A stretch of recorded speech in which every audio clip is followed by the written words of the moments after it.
સમ્રાટ આજે લખી દીધું પણ એ લાયક નથી. ત્યારે સદગુરુ કબીરદેવ કાશીની અંદર પ્રાકટ્ય થયું. 600 વર્ષ પૂર્વે એમણે શું કામ કર્યું? કોઈ વિદ્યાલયમાં ભણવા ગયા નથી,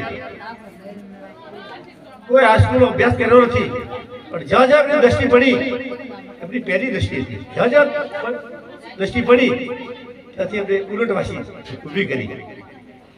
ચક્કીની દ્રષ્ટિ પડી ચક્કી ઉપર તો બોલ્યું, ચક્કી ચલી દેખે દિયા કબીરા રોય, કોઈ પાટણ ગઈ બીજી બે સમજ ગયા કોઈ. એક હરણી તરતી હતી તળાવની, સુંદર તળાવની અંદર. ત્યાં કબીર સાહેબ હરણી પૂછ્યું, કાંઈ હરણી ડૂબરી? એ હરીને તા લક્ષ્ય એ હરણી ડૂબલી કેમ છે? સુંદર સરોવર છે, પાણી ભરેલું છે, હરિયું ઘાસ છે, છતાં ડૂબલી કેમ છે? હરણી જવાબ સાહેબની દ્રષ્ટિ કેમ પડે? લક્ષ્ય અહેરી કે શિકારો બાળ એ સાહેબ લાખ શિકારી તો હું એકલી છું, કઈ રીતે બચી શકું? ત્યારે ખજૂર ઉપર નજર પડી. ત્યારે બોલ્યા, બડા હુઆ તો ક્યાં ભયા જૈસે પેડ ખજૂર, બધી કો છાયા ફળ લાગે દૂર. જ્યાં જ્યાં સાહેબ દ્રષ્ટિ પડી ગયો, જોવા નતા જ્યાં, ભણવા નતા જ્યાં.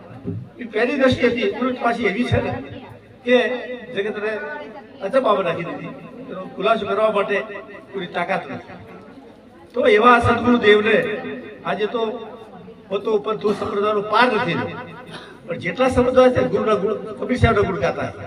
મોટો રાધાસ્વામી સંપ્રદાય હોય, હીરો સંપ્રદાય હોય, પ્રણામી સંપ્રદાય હોય, કોઈ પણ સંપ્રદાય હોય, કબીર સાહેબની એક સાખી વગર ચાલે નહીં. ખેતરમાં ભાઈ લડાતો હતો, એવું જતો હતો, લડાતો હતો. કેમ લડો હતો? એ સાહેબ જો કબીરજી કઈ ગયા છે. હવે એને બધા ખબર નહીં કબીર કોણ હતા. તોય જો પગ પડ્યા છે તો કબીર સાહેબ નામ આવે છે. કબીર સાહેબ પુરુષ હતા.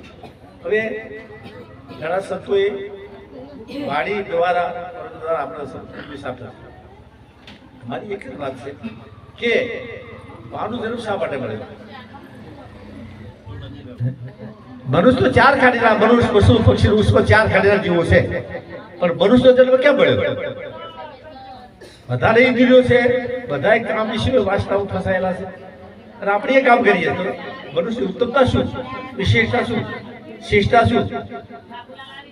માનુષ તેરા ગુણ બડા વાસના બેકાર, હાથ દ્વારા આવરણ પ્રચાર બાજરમાં. એ મનુષ્ય તારી બાજુ જો કોઈ હોય વસ્તુ કિંમતી તો ગુણ છે.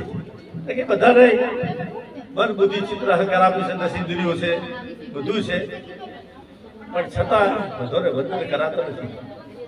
સાહેબ શું કીધું? યદ્યપિ ચેતન સબ ઘટ કાક સવાર में दान, तत्पि न बुझलियो કે બિન સ્વરૂપ જ્ઞાન. બધા છે સ્વરૂપ જ્ઞાન સિવાય બંધન કરી શકાય?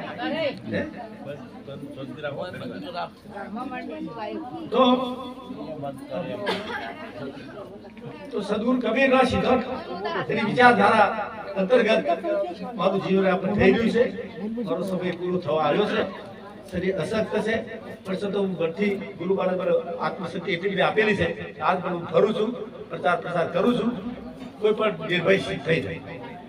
એટલે આજે મારા સાથે ઘણા ભક્તો સંકળાયેલા છે, આવા સંતો સંકળાયેલા છે. હું સામાન પાડું છું, સદગુરુ મને જ્ઞાન આપ્યું છે. અને હમણાં અમારે સતાલક્ષી કહ્યું એમ પ્રશંસા તો નથી, પણ મેં કઈ સાહિત્ય કર્યું છે. 2-3 ગ્રંથો થાય એટલું મેં લખ્યું છે મારા સદગુરુ કૃપાથી. સરસ, સોઠા, સાકી, ચૂંડળિયા, ભજન બધું. કારણ કે અને એવા સંતો મળેલા, થોડું ભેગું જ્ઞાન છે એટલે બધું લખી દીધું છે. તમારા સંતોની ભક્તોની કૃપા થશે તો થોડા દિવસો મને જીવતી પ્રસિદ્ધ પણ થઈ જશે.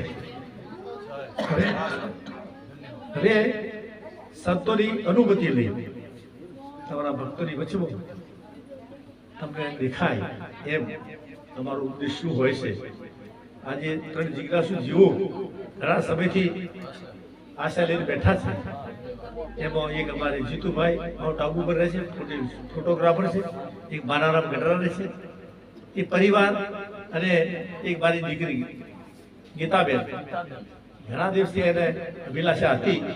તમારા સંતોની ઉપસ્થિતિમાં એમને અધિકાર પ્રદાન કરું છું. એને માન રાખજો, નામ પણ ફેર કરું છું.